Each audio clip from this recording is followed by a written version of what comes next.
Dear Yorubas, I am here to challenge you. Can anyone among you sincerely tell me how the Igbos has offended you? Any point you raise and prove it, you will be rewarded with a sum of 100 million naira.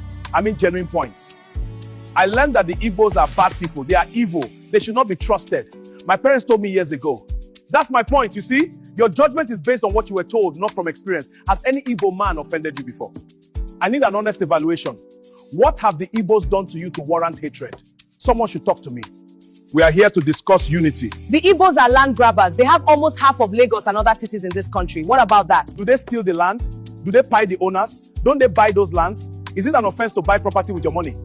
Let me remind you that the investment of Igbos were seized in the name of abandoned properties. You should be the guilty one here, not trying to blame someone who bought item with his money, or you stop selling to them. Unfortunately, you pretend not to see the main land grabbers who pay people and collect their lands. Don't you see them? It's a shame that you fight someone who buys from you, but romance someone pay you and collect by force. That's hypocrisy. Any other point why your hatred on Igbos are justified? Nobody has given a tangible reason so far. My own is simple. Igbos are too proud. They are always bragging about everything. I hate that lifestyle. My dear, don't be intimidated by the Igbos lifestyle. Yes, we are proud for a reason. Imagine being successful with 20 pounds. Right. We were given 20 pounds to start life, and today we have turned the 20 pounds to billions of naira. Won't you brag about it? Again, what you call pride is not arrogance. It is our nature. Igbos adopted the leopard as our symbol for a reason. I will explain. Leopard is known for independence. Like the leopard, the Igbo spirit thrives on self-reliance and personal achievement. Leopard is intelligent. The leopard wins through strategy, just as the Igbo value wisdom over noise. What about authority? The leopard symbolizes dignity and leadership, much like Igbo traditional prestige. You must also mention adaptability. Wherever it goes, the leopard survives, just as Igbo people excel wherever they settle. Think about quiet strength. The leopard moves silently but acts decisively, reflecting Igbo strength through results.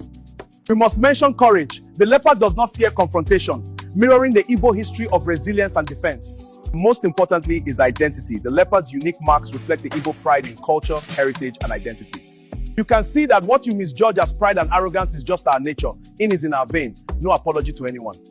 Shall we proceed with my question? Tell me what Igbos have done wrong to you that make you to hate them so much. The Igbos said that Lagos is no man's land. Is that not insulting to our Yoruba authority? There you got it wrong. If you are familiar with history, you should know that the phrase was first used by former governor of Lagos. It was Governor Jakonde who stated that Lagos is no man's land. It didn't come from the Igbos. Check your history well.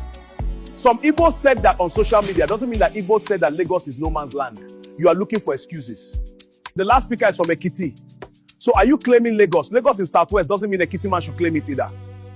Why not allow the owners of Lagos to lead the fight if they are not happy that someone said that Lagos is no man's land? Why is Oyo man shouting up and down as if Lagos is his state?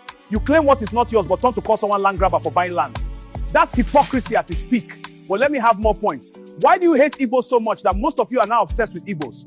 During elections, Igbos don't support our candidates. They will always vote for candidates we didn't support. They are rebels. I am glad you raised the point. Let me use the opportunity to educate you on democracy. People make their own choices. You don't impose candidates on people. On the part of Igbos, an Igbo doesn't support substandard leaders or unaccountable leaders. They go against any leader who is not standard enough. The Igbos are Republican in nature. They always go for the best, even at village level. Any other point to justify your hatred on Igbos? No point raised so far has been meaningful enough. I need points that make sense. Igbos destroy Lagos properties during NSAS protests. Is that reason not good enough to justify our hatred on them? Honestly, you are being unfair to Igbos. How was that Igbos protest? Remember, the protest started at Warri before circulating to other parts of the country. Warri is not Igbo land. Then in Lagos, it was peaceful until there was shooting at Lekki toll gate. Most conveners of the protests were Yorubas. So, how did you turn to blame Igbos on the protests against SARS brutality, which affected everyone in the country? This is one of your propaganda against Igbos. That was how some of you linked the Kwara issue to IPOB. Your media used propaganda to tag 1966 coup and Igbo coup, even when the participants of that coup have come out openly to debunk it. You insist that Nzogu was an Igbo man that plotted coup, yet you turn to say that Nzogu's village in Delta is not Igbo. You said that Aguiyi is the cause of Nigerian problem. How? Aguiyi introduced unitary system, but go on changing federalism. We've had other military regimes and democracy since then, yet you still blame a man that left the world 60 years ago. What a shame.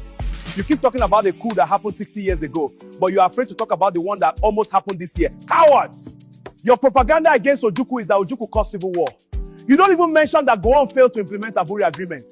In Aburi, Ojukwu and Gowon agreed on restructuring where every region would control its resources, but your father refused. You know that this was what caused the war, but you have refused to talk about it the way it is.